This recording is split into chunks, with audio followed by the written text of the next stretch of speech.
Dari 5 fase ini, saksikan dan buktikan, lihat sekarang kita sudah ada di fase keempat. Fase keempat ini pun sudah di penghujungnya, kita akan masuk ke fase kelima. Apa yang 5 fase ini?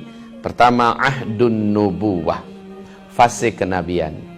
Fase kenabian umat Islam langsung dipimpin oleh Nabi Muhammad SAW. Fase ini telah berakhir dengan wafatnya Nabi Muhammad SAW. Masuk pada fase kedua. Fase kedua adalah khilafah ala minhajin nubuwah, kekhalifahan khulafaur rasyidin dengan konsep kenabian. Fase ini kata Rasulullah berjalan selama 30 tahun. Subhanallah kaum muslimin, ternyata Ali bin Abi Thalib selaku khalifah Islam yang keempat meninggal dunia setelah beliau dibunuh tepat 29,5 tahun. Lalu Nabi mengatakan 30 tahun, berarti 6 bulan lagi, Allahu Akbar, 6 bulan ini kaum muslimin sepakat menyerahkan kekhalifahan kepada Hasan bin Ali bin Abi Thalib. Hanya 6 bulan. Hasan bin Ali mempersatukan kalimat kaum muslimin yang ketika itu sedang pecah dua. Hasan bin Ali persis seperti kata Nabi, cucuku ini di tangannya nanti kalimat kaum muslimin akan kembali bersatu. Ternyata benar, di tangan Hasan hanya 6 bulan setelah dia memegang tampuk kekhalifahan, diserahkan kekhalifahan itu kepada Muawiyah bin Abi Sufyan yang saat itu ada di negeri Syam. Memimpin. Dunia kembali menjadi satu, khilafah kembali menjadi bulat. Tapi sistem yang berlaku di tangan Muawiyah sudah sistem kerajaan. Ketika dia meninggal, ahli warisnya yang langsung menggantikan. Nah, kaum muslimin, inilah yang dia disebut dengan fase ketiga. Mulkan 'addan, fase kerajaan-kerajaan yang menggigit. Maksudnya, sang khalifah tetap namanya khalifah, tetapi sistem yang digunakan sudah sistem kerajaan. Jadi yang khilafah sudah selesai, genap 30 tahun, ini masuk sistem kerajaan. 1227 tahun. Ini yang paling lama Pak, fase ketiga. Di dalamnya diisi oleh 3 dinasti. Dinasti Bani Amawiyah, dinasti Bani Abbasiyah, dan dinasti Bani Uthmaniyah. Fase ketiga ini disepakati oleh ahli sejarah telah selesai dengan tumbangnya Khilafah Islamiyah Al-Uthmaniyah di Turki pada tanggal 3 bulan Maret tahun 1924. Sekarang kita masuk pada fase kegelapan umat Islam. Fase umat Islam tidak dipimpin oleh seorang khalifah pun saat ini. Ini disebut oleh Rasulullah dengan mulkan jabarian, fase penguasa-penguasa yang diktator. Pada fase ini umat Islam jadi pecundang di timur dan di barat. Umat Islam jumlahnya banyak tetapi bagai buih di atas lautan. Umat Islam tidak mempunyai power apa-apa dan tidak dihargai di mana-mana. Nyawa umat Islam tidak berharga. Pada fase ini umat Islam menghadapi berbagai macam tekanan yang sangat berat. Bahkan Rasul berkata, orang yang hidup dan berislam ketika itu sebenar-benarnya berislam, mereka seperti menggenggam batu bara yang menyala. Tetap digenggam bagaikan tangan hangus dan terbakar rasanya. Dilepas maka dia terlepas dari Islam. Pada fase keempat ini umat Nabi akan murtad sejumlah 2/3 daripada total yang ada, kata Rasulullah. Fase keempat, fase kita, fase yang berat. Pada fase keempat ini nanti 4 tanda besar kiamat akan muncul. Dukhan, Dajjal, Nabi Isa turun, Ya'juj Ma'juj. Fase keempat kita ini. Di fase kelima, 3 tanda besar kiamat.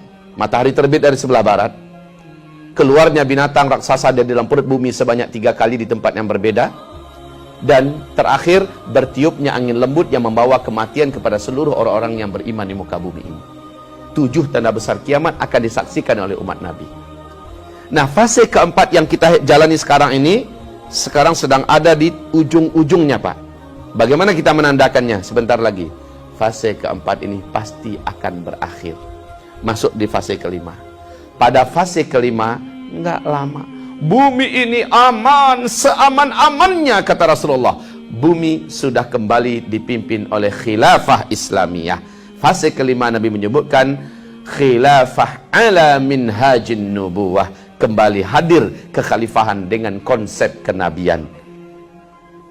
Tapi tidak lama. Nabi mengatakan 7 tahun atau 8 tahun, paling lama 9 tahun, fase kelima ini selesai. Masya Allah. Enggak pakai 100 tahun atau 1000 tahun. Enggak. Hanya 7, 8 atau 9 tahun. Fase kelima ini habis. Dan fase kelima ini Allah sebutkan dalam Al-Quranul Karim. Lihat surat An-Nur, surat yang ke-24, di ayat yang ke-55.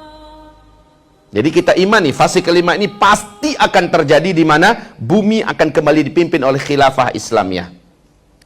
Bapak, Ibu, silakan buka New York Times, pernyataan spektakuler dan sangat vulgar dari CIA Amerika Serikat, intelijen Amerika Serikat. Apa kata mereka? Masa depan dunia akan kembali ke dalam pangkuan khilafah Islamiyah. Masa depan dunia akan kembali ke dalam tangan khilafah Islamiyah. Persis dalam urutan hadis ini, fase kelima. Persis dalam ayat surat An-Nur ayat 20, surat 24 ayat 55. Bedanya CIA berani menyebutkan tahun. Menurut mereka, khilafah Islamiyah akan kembali dan menggenggam dunia nanti pada tahun 2020.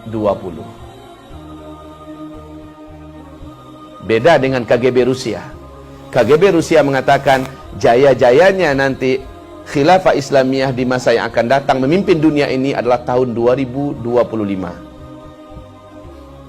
Sekelas CIA, sekelas KGB, Timur dan Barat, mereka punya analisa yang hampir sama. Kalau begitu Pak Ustadz, 4 tanda besar kiamat akan terjadi dalam waktu dekat. Yes. Masalahnya kita tidak berani menyebutkan tanggal, bulan, dan tahun. Kalau melihat begini, 2020, kita sekarang 2016. 2017, 2018, 2019, 2020. Ustadz, mungkinkah dalam 4 tahun ini? Jangan beriman dengan pernyataan orang kafir. Ini harus kita sepakati. Ini akan menyatakan orang kafir kan? Kafir Amerika dengan kafir Rusia.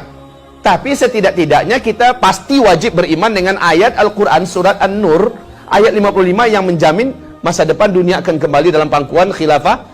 Kita beriman dengan ininya. Sebagaimana kita beriman dengan hadis 5 fase ini. Kita beriman. Dan kita akan meloncat ke fase kelima. Hanya penyebutan tahun CIA yang pakar dalam masalah ini. KGB Rusia yang memang bidangnya ini, mereka menyebutkan penyebutan tanggal dan tahun. Itu urusan mereka. Dan kita tidak akan mempercayai itu. Taib kaum muslimin, fase keempat. Di fase keempat ini, hamba-hamba Allah, sebentar, maaf. Nabi menyebutkan, sejak aku diutus sampai umatku serentak wafat di muka bumi, ada 5 fase. 5 fase ini akan diisi oleh rentang waktu berikut ini. Hadis Abu Daud berikut. Dengarkan Bapak Ibu. Antara aku diutus sebagai Nabi dan Rasul, sampai umatku serentak wafat, Allah menjadikan masa waktu yang disediakan oleh Allah untuk kalian. Ada 2 hadis ya, masing-masing dari Abu Daud, tapi status hadis ini dhaif. Ingat ini baik-baik, status hadis ini dhaif. Arti dhaif itu apa? Lemah. Kalau hadis lemah, adabnya ketika meriwayatkannya harus disampaikan ini hadisnya lemah. 1. Yang kedua, adabnya jangan dijadikan hadis lemah sebagai hujah, sebagai dalil. Yang ketiga adabnya, ya, hadis lemah tidak bisa dijadikan sebagai landasan untuk membina akidah di atasnya. Tetapi adab yang keempat, hadis dhaif tetaplah perkataan Nabi. Dia masih masuk dalam hadis ahad. Hadis ahad itu 3 tingkatan, sahih, hasan, dan dhaif. Sekalipun dia statusnya hadis dhaif, maka dia tetap perkataan Nabi. Perkataan Nabi Muhammad SAW tetap lebih diutamakan dari perkataan makhluk manapun, ulama manapun. Jadi, yang kelima, adab dengan hadis dhaif, kita boleh mendengarkan, meriwayatkan, membaca riwayat sebagai ilmu pengetahuan, tetapi tidak dibina di atasnya keyakinan dan akidah. Oke, saya sudah sampaikan adab-adab menyampaikan hadis dhaif. Hadis ini diriwayatkan oleh Abu Daud. Apa kata Rasulullah? Umur umatku sejak beliau diutus ya, sampai wafatnya umat Islam serentak di muka bumi, adalah umur umat Yahudi dikurangi dengan umur umat Nasrani. Umur umat Yahudi dalam sejarah hanya 2000 tahun. Umur umat Nasrani dalam sejarah adalah 600 tahun. 2000 dikurang 600 berapa? 1400. Ustadz, kita sekarang sudah 1438 Hijriah. Udah lewat dong Pak Ustadz. Kalau kata orang Padang, ambek cah. Janta gagih bana. Jangan terlalu cepat kita memutuskan. Ini belum stop loh, masih ada lanjutan hadis Abu Daud yang lain. Tapi hadis Abu Daud berikut ini turuknya banyak, jalur periwayatannya banyak, bukan dari satu jalur, sehingga hadis ini statusnya naik kepada Hasan li ghairi. Apa kata Rasulullah SAW? Umur umatku di sisi Allah adalah hanya 1 hari, koma, lalu Allah menambahkan untuk umatku 1/2 hari lagi. 1 hari di sisi Allah, kita di dunia menghitungnya berapa? 1000 tahun. Surah Sajadah ayat 5 dalilnya. Yudabbirul amra minas samai ilal ard thumma ya'ruju ilaihi fi yawmin kana miqdaruhu alfasana mimma ta'uddun. 1 hari di sisi Allah, kamu menghitungnya di dunia 1000 tahun. Kembali pada hadis. Umur umatku di sisi Allah adalah 1 hari, berarti 1000 tahun. Lalu Allah tambahkan untuk umatku 1/2 hari lagi. Berapa?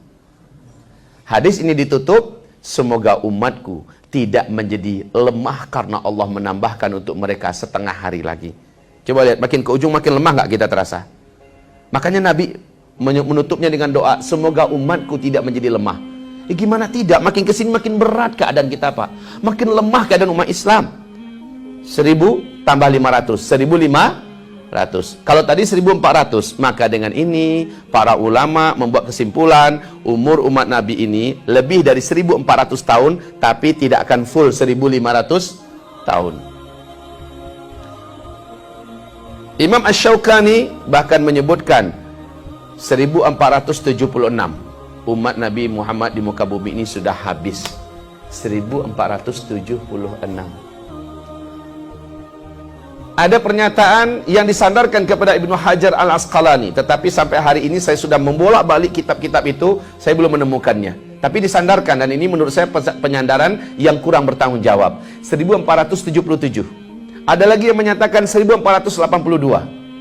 Tapi saya lebih merasa aman dengan apa yang disampaikan oleh Syekh Al-Hafiz Ibnu Rajab Al-Hambali. Apa kata beliau? Pokoknya antara 1400 lebih, maksimal adalah 1500 tahun. Sekarang kita cari aman melalui jalur hadis ini 1500. Sekarang kita dihitungan berapa, Pak? 1438 Hijriah. Lah, kalau Hijriah itu kan berarti setelah Nabi hijrah dari Mekah ke Madinah kan? Baru setelah hijrah dihitung penanggalan dalam Islam.